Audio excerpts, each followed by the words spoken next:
یه لحظه تصور کن ساعت 2 نصف شبه.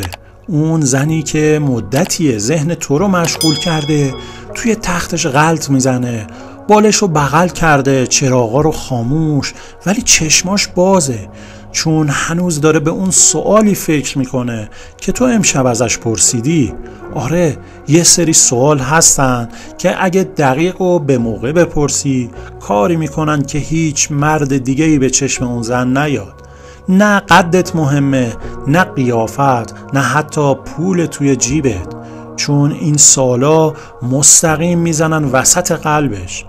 نه، اینا سوالای معمولی نیستن، اینا رمز ورود به درونیه که هیچ کس رو راه نمیدن اونجا. فقط کافیه بلد باشی کی و چجوری ازشون استفاده کنی. با اولین سوال یهو از یه پسر معمولی تو ذهنش تبدیل میشی به کسی که دلش میخواد همه چیزشو براش رو کنه. با دومی اونقدر بهت حس نزدیکی پیدا میکنه که انگار سالهاست همو میشناسین. اما سومی، سومی اونقدر قویه که بعدش حتی نمیتونه بخوابه، چون کل شب داره بهت فکر میکنه. اینا چیزایی نیست که تو کتابا بخونی یا تو اینستاگرام ببینی. اینا چیزیه که فقط یه مرد باهوش میفهمه چجوری ازش استفاده کنه تا یه زن رو دیوونه خودش کنه. اگه تا اینجای ویدیو ذهنت روشن شده و با خودت گفتی منم باید اینا رو بدونم، پس همین حالا ویدیو رو تا آخر ببین، چون جلوتر دقیق و با مثال واقعی اون سوالهایی رو بهت میگم که میتونه کاری کنه تا تو هم بری تو مغز و قلبش و اون دیگه نتونه از فکرت در بیاد. و اگه اینجور ویدیوها رو دوست داری لایک و سابسکرایب یادت نره، چون تازه اولشه. ببین، همه ما وقتی با کسی روبرو میشیم یه ماسک یا نقابی رو صورتمون داریم. هیچ کس همون اول کار خود واقعی و درونیش رو نشون نمیده، ولی خب راههایی هست که بشه از این نقاب رد شد و مستقیم رفت به قلب ماجرا، یعنی عمق وجود اون فرد. اینجاست که یک سری کلیدهای طلایی به درونت راه پیدا میکنن. اولین کلیدی که میتونی بزنی به در دل طرف اینه: بزرگترین راز چیه که هیچ کس ازش خبر نداره و دوست داری فقط با یه آدم خاص در میون بذاری؟ شاید فکر کنی سوال ساده ایه، ولی این سوال در واقع یه راه ورود به عمیق‌ترین و پنهونی ترین لایه‌های ذهن طرف مقابله. وقتی ازش میخوای که یه موضوع خصوصی رو باهات در میون بذاره، داری بهش حس امنیت میدی، داری میگی که میتونی روی من حساب باز کنی. در واقع داری بهش میفهمونی که درون و روحیاتش چقدر برات مهمه، نه فقط ظاهرش. اینجوری دلش میخواد نه تنها از لحاظ فیزیکی که از لحاظ روحی و احساسی هم بهت نزدیک بشه. اما خب این سوالو نباید همینجوری سرسری و دم دستی مطرح کنی. باید زمانش مناسب باشه، توی محیط آروم و مناسب برای صحبت‌های عمیق‌تر. مثلا توی شام عاشقانه یا یه پیاده روی 2 نفره زیر بارون. وقتی که حس صمیمیت بینتون ایجاد شد، میتونی بگی من عاشق اینم که روحیات آدما رو بشناسم، نه فقط چیزی که نشون میدن. رازی داری که تا حالا به کسی نگفته باشی و بخوای با من در میون بذاری؟ حالا اینجا یه لحظه سکوت بینتون ایجاد میشه. این سکوت عادی نیست، این یه جادوی پرمعناست. باید بهش فرصت فکر کردن بدی، اصلا حرف نزنی و اون فضا رو بهش بسپاری. تو این لحظه مسیر قلبش آروم آروم داره به سمت تو باز میشه.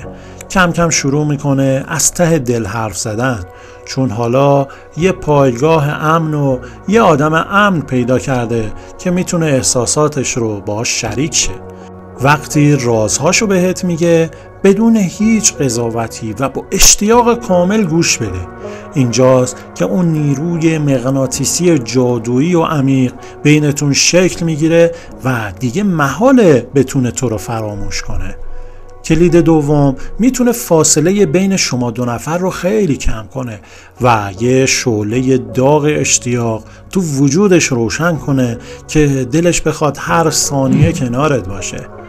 میپرسی اگه همین الان میتونستی هر جای دنیا باشی و هر کاری دلت میخواست انجام بدی، دوست داشتی کجا باشی و کنار کی؟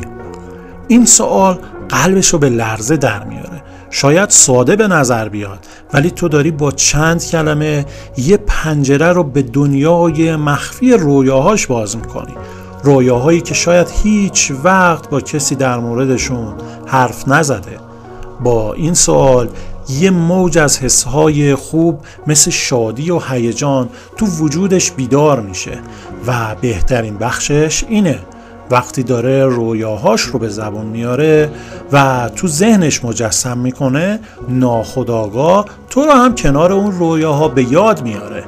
یه پل احساسی خیلی قوی بینتون ساخته میشه. پس حواست باشه خشک و خالی سوال نپرسی. صدات باید نرم و پر از حس باشه، انگار داری یه راز قشنگ رو از دلش بیرون میکشی.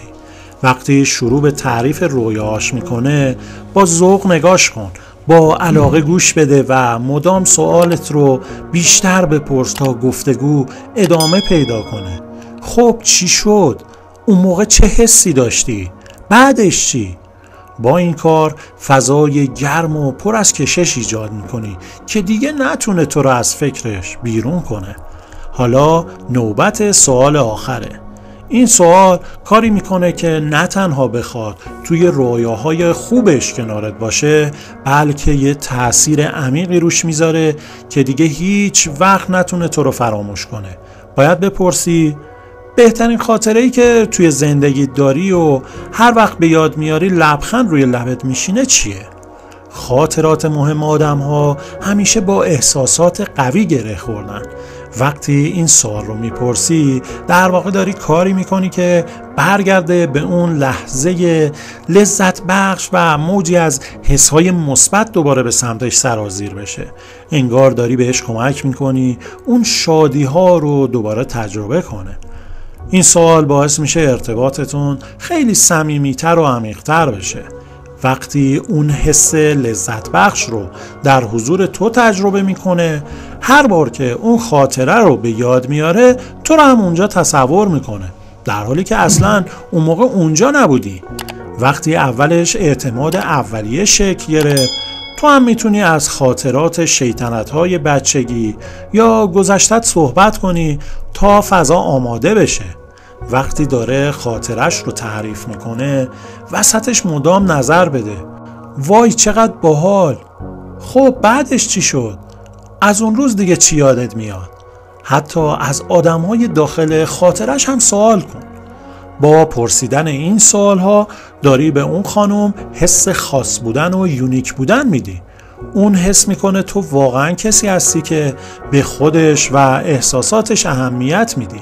میفهمه تو یه آدم سطحی نیستی که فقط ظاهر براش مهمه و این برای خانم ها فوق العاده مهمه. در واقع تو داری یه فضای عمیق و صمیمی میسازی که توش بتونه کاملا خودش باشه.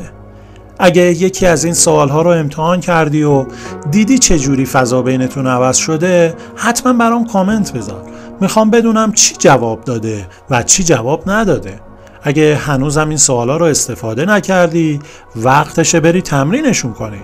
پس لایک کن، سابسکرایب یادت نره و اون زنگوله رو بزن که ادامه این داستان رو از دست ندی.